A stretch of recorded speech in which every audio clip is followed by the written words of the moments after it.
We first heard about it at the CUPRA launch event, but now we actually get the opportunity to look around it for ourselves. This is the CUPRA Leon ST. Very excited to see this car, not least because it meets all of my requirements. It's practical while still being sporty to drive. I'm very interested to see how the CUPRA styling will work for this car in particular. Let's take a little closer look.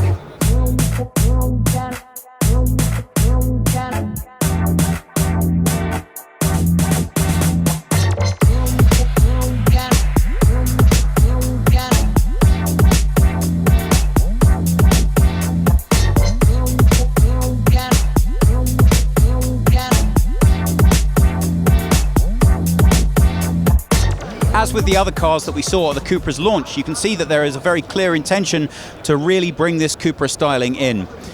We have right at the bottom this carbon fiber front bumper. I don't know if I'm completely convinced by this, not least because obviously this is the part of the car that's liable to get a little knocked, and this very clear finish is not going to look nice when it gets covered in dirt, grime, and little bits of grit have come up from the road and scratched it. But it looks nice on the show car. This is the transitional logo that Seat have chosen to take us between the Seat CUPRA and the CUPRA logo, as it will be recognized in the future. Dividing opinion, but I think it works for this car. We have the nice grille here, which honeycombs into the styling detail. Piano black trim around the outside, and it flows nicely into the bonnet.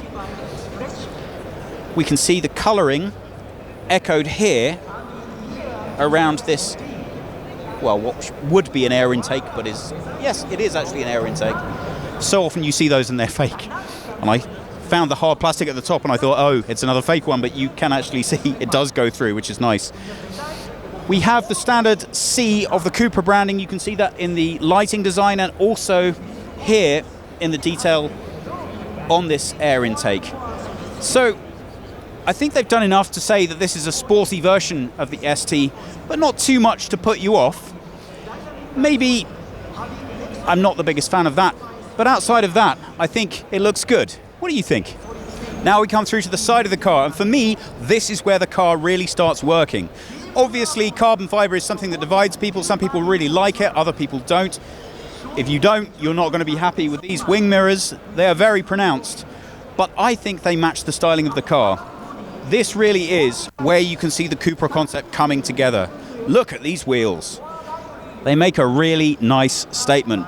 Now, okay, they might not be to everybody's taste, but then not everybody's going to be looking for the sportier version of this car. And let's not forget, the standard model is a lot more conservative.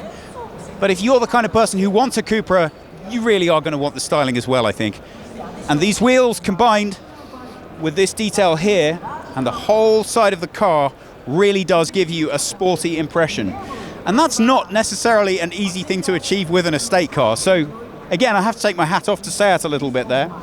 Flows right through into the back and into, I guess, what I would say is not my favorite feature. We have a spoiler at the rear, same thing again, carbon fiber. I don't know, I think maybe for my taste it's a little bit much, but it does match the other features of the car, so you can see that a lot of people will really like it. Coming through to the back, we can see that front styling echoed again. It's either going to be your taste or it isn't, but they really did have to do something with the car that signified that it is sporty, and I don't think you could argue that for the back of an estate car, that's certainly what this says. Again, we have this copper coloring, the single CUPRA, which is clearly a change from what went before, carbon fiber on the bottom, and these 4 black enamel looking exhaust ports. So it's either going to be your taste or it's not. I think it's a little much for me, but I also think it's going to be very popular with a lot of people.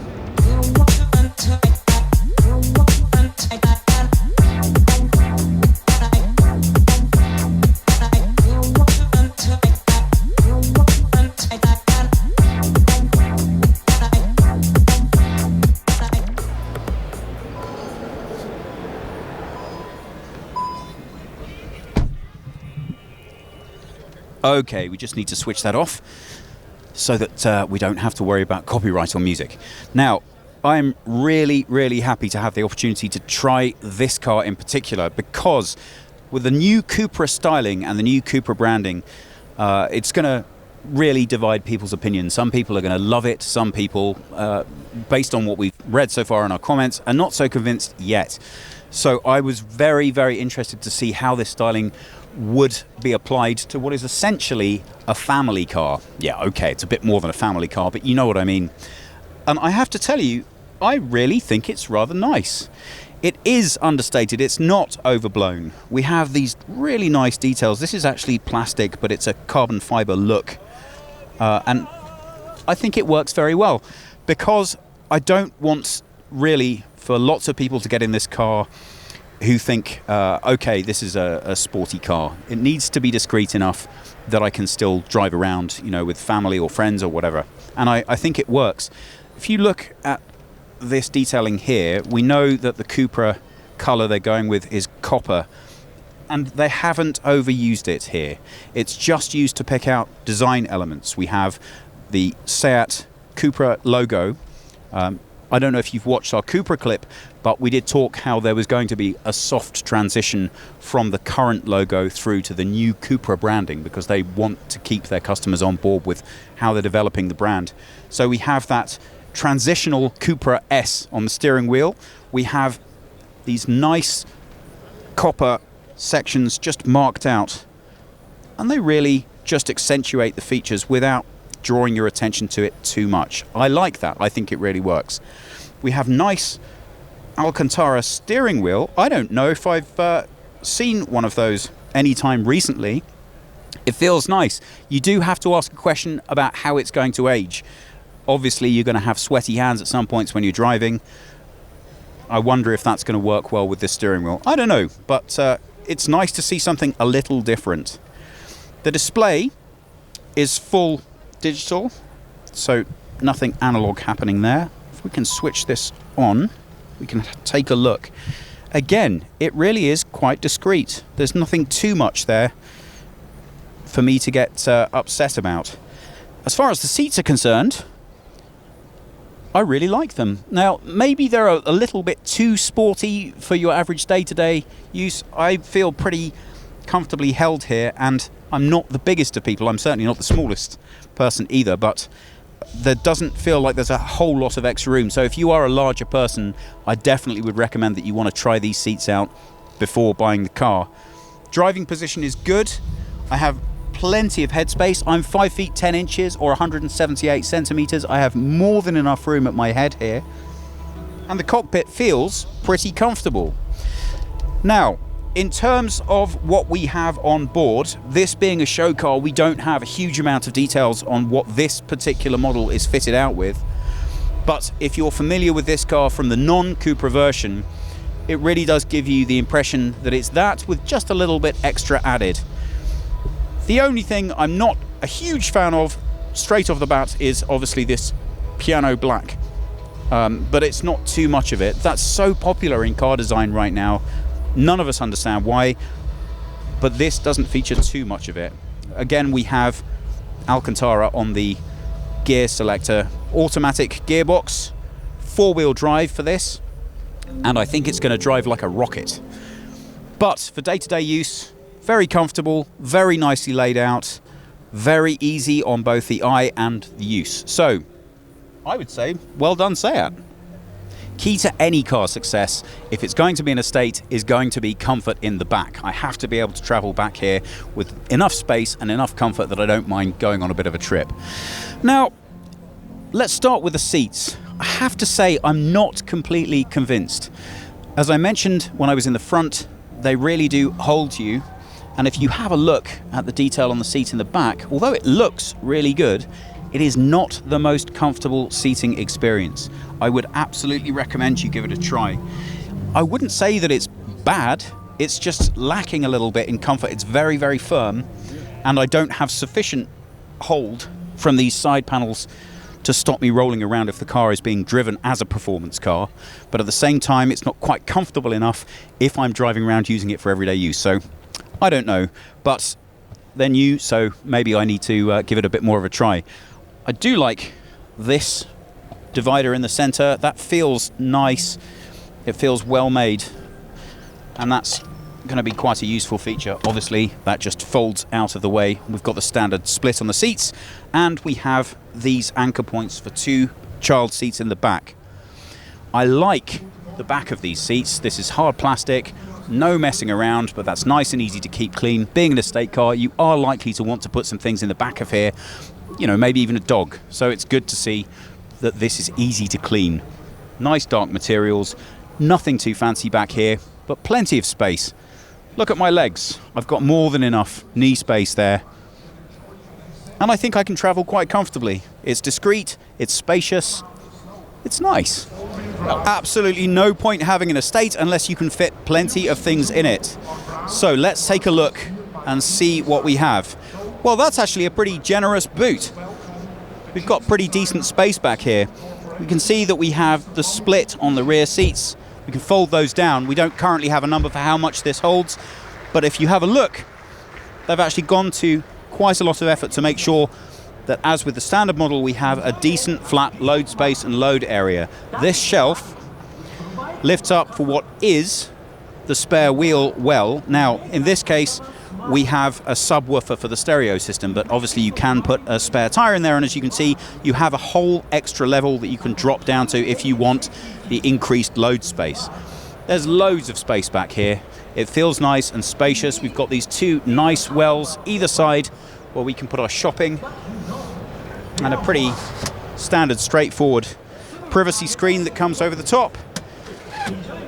Again, I'm really happy that they haven't gone crazy with the styling to make you feel that you're in something other than a standard ST.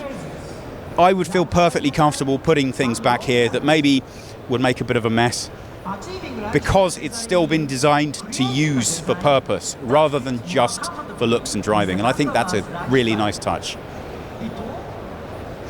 That is a 2-litre TSI that produces 300 horsepower. Now, at launch, you can get this with 3 different flavors. It's either going to come with a manual, a DSG gearbox, or a DSG with 4-wheel drive. And I think if you're going to want the best out of the performance, that's probably the one to go for. With this being the first CUPRA edition of this car, after the brand is separated, they really did need to do something special with the styling to make it stand out and to make a statement for the brand. Have they achieved that? Well, it certainly does look different. It really does deliver in terms of sporting up the original base model, and it definitely looks like a CUPRA. It really resonates with the new brand. Whether or not that styling is to your taste, that's going to be a very individual thing. For my money, I think the biggest success is with the interior. I really like the way the styling has been applied, and not too in-your-face manner. The exterior of the car, well, I think I might just be showing my age a little bit when I say it's a little bit too racy for me. I love the wheels, the side styling I think is fantastic. The front and the back, a little bit too much for me. But there's a lot there that is unique, and there's a lot there for you to fall in love with if this is your kind of styling. Most importantly, it distinguishes itself as one of the new CUPRA models, and I think that was the thing that they really had to get across with this car. Ultimately, if you need to fit stuff in the back, but you still want that sporty drive, the CUPRA is going to deliver that for you.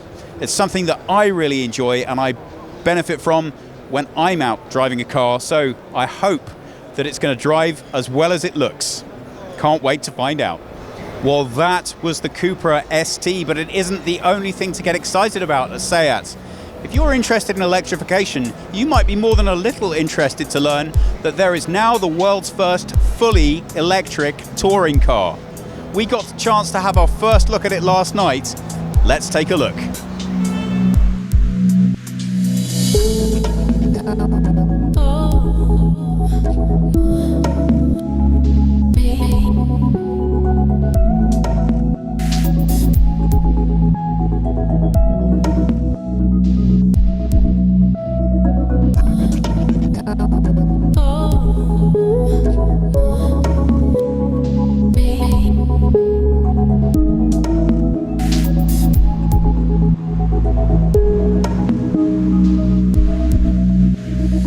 So, about 2 weeks ago, I was lucky enough to bring you the launch of the brand new SEAT brand, the CUPRA.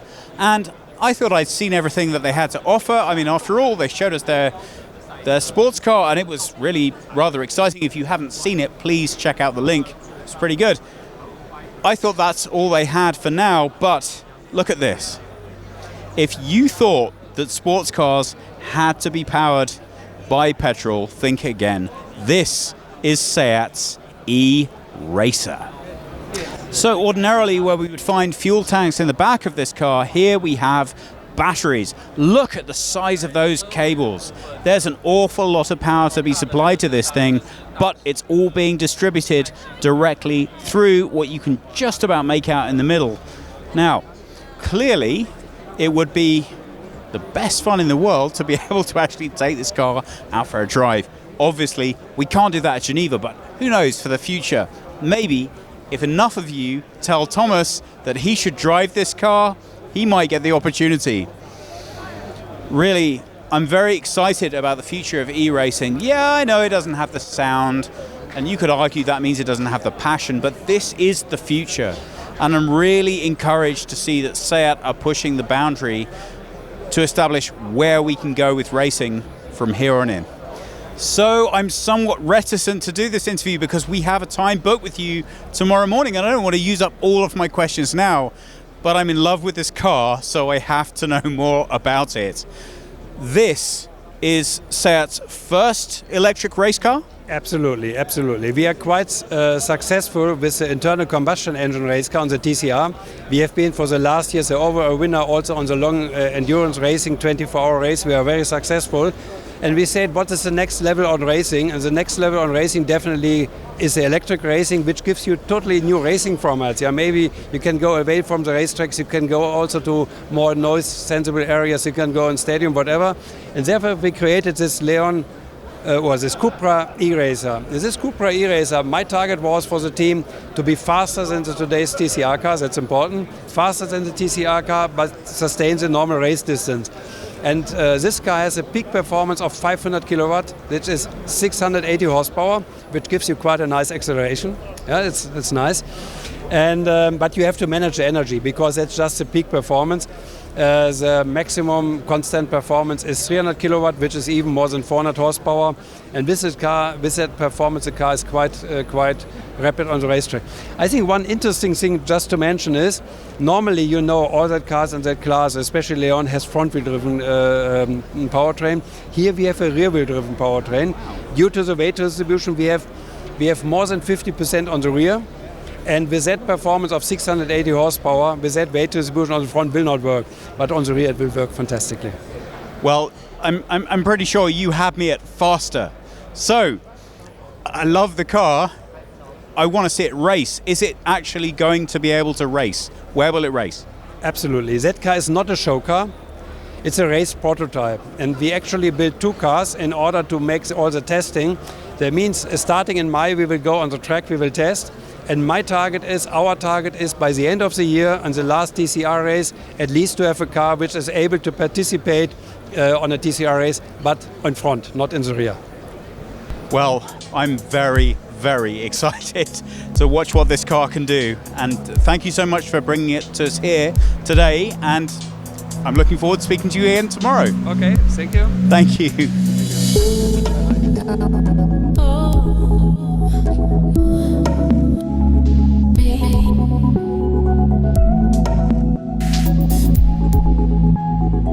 So there are a lot of dream jobs in cars, but I don't think you would have to really think that there could be anything much more exciting than being responsible for the technical development of all of Seat's racing team. So here we are, we're joined with a guy who actually understands how all of these things work, and he is here to talk to us about this. So you might be wondering what this is. These are individual batteries, individual cells, and this is the story behind how we are powering the electric cars of the future, and in particular performance cars. Can you please help us on a basic level understand what the thinking was behind this and how this relates to regular cars as well as sports performance cars? Well, the idea behind was to build a high-performance racing car based on new technologies like the electric. So we had to imagine how we could reach this, because we are thinking normally that an electric car is boring, it's not exciting. So we had to work around this, and we came out with this product. So we are powering this car with actually 6,072 cell batteries like this one, which equals to a capacity of 65 kilowatt hour, which we could relate to 9,000 cellulars, like iPhones, let's say. So this is the capacity we have to power this motorsport car. So what's the rationale behind having many individual batteries instead of just maybe a couple of larger ones? Well, the idea behind is that the regular little batteries are not able to supply this kind of power. And battery discharge control is one of the key features. So this is why we have to rely in that much amount of cells to keep a good lifetime of the battery. Actually, that's a really good point. The lifetime of the battery, how long will we get for use out of each one of these individual cells? This will depend a lot of how we use them. They could last 3 years, 5 years, 1 year, if we don't treat them the proper way, if we discharge them in a heavy way and charge them in a heavy way as well. So it's about treating the battery as it requires with its times, and then we will strengthen the power and lengthen the period of time. Now, obviously the key point here is that this car was designed for performance. That's its number one goal, not necessarily sustainability. But what we see often with all of the racing teams is that the first technology that comes to the race cars later on is replicated in the standard machines. From the point of view of being able to bring this technology to the regular full lineup of the model range, are these units going to be recyclable? Are we going to be able to make these things work in a sustainable way at the end of their life? Yes, definitely. We are working together with the series production guys, and I would say we are a test division for them, because we take these batteries and we put them under really stress, and they learn a lot from our use, and so we are sharing a lot of their knowledge and with our knowledge, and we are coming out with proper solutions for sustainability. Yeah. So do we have a solution as to what we can do with these at the end of their life? Are they in any way recyclable? Well, at the moment, they could be used not in the, let's say, to power another type of cars, but the industry is working with it to power less demanding aspects of, I cannot say, a boat or something like this, something that don't require that big stress. But definitely there will be a way out for these batteries after their life in motorsport. Now, the thing that's exciting for me about this as a concept, I think, is the potential of the modularity of it. If these individual power cells can be used either in vast quantity together as one, or individually or in smaller units, then we have much more potential for using them outside of just the car, and therefore making their lifespan, I think, much more effective. But that's all a bit dry and boring. Come on, let's be honest. We all just want to drive the car, don't we? Really? I have to ask, I'm assuming you have driven this car. Well, not personally, unfortunately. But I think soon this will happen. I think we expect tremendous figures from this car and a stunning acceleration. And yeah, for sure we will forget that electrical is boring and not exciting. Well, I think it's going to be very, very exciting to watch, and I hope that this will be a very significant event for us in the future when we look back and we say this is where it started. Electric touring car racing, which has to be a thing for the future. I think there's a lot to look forward to. Thank you so much for taking time to speak to us. Thank you. The Arona has been one of Seat's biggest success stories over the past year. It's very, very popular, and I think when you take a look you can see why. This is the FR version. So, the souped-up version of the Arona, and a lot of fun to drive. But the reason that we're standing outside the front of it right now is to tell you about this. This is a new partnership that Seat has just come up with. They have the exclusive partnership with Shazam, and what that's going to allow you to do when you're driving around in your car is to identify the music and immediately recognize that you want to purchase it or acquire it. Lots of people find Shazam very useful on their mobiles. How it will work in the car? Well, we're going to wait and see, but it does signify just one of the exciting partnerships that Seat's looking at going forwards. Let's see if we can find out about some more. We're joined by a very happy-looking Dr. Matthias Raber, who is the Executive Vice President of Research and Development at Seat. Very happy because last year, 468,000 units sold, 5 years of continuous growth, and you joined Seat in 2011. Is that coincidence? I don't know, but actually I really joined Seat in 2011, and the target was really to renew our product portfolio. Yeah? And we did all the SUVs, we did the Ateca, we did the Arona, we will do this year a large SUV, the Tarraco, and we also did very nice Leon and Ibiza, and that gives us a base, and therefore we are very, very happy with that sales, and we think that we keep growing, that we're on the right track. It's been a spectacularly busy couple of weeks for you, with the launch of the CUPRA, and then we had the World Mobile Conference, and of course we also have the world's first fully electric touring car. Tell me, have you held anything back for Geneva? No, we didn't hold anything back. This car was really ready on the last minute, but the important thing is not a show car, it's a really race prototype. That means actually we built up 2 cars in order to test the car also this year, and the target was, the TCR series, a very high competitive series where we performed pretty well with our today's internal combustion engine cars. And the target was with that car not to have boring racing, just electric, no, but exciting racing and to be faster than the internal combustion engine cars. Well, you said you wanted something exciting, and I think we can all agree it's very much exciting and can't wait to see it perform.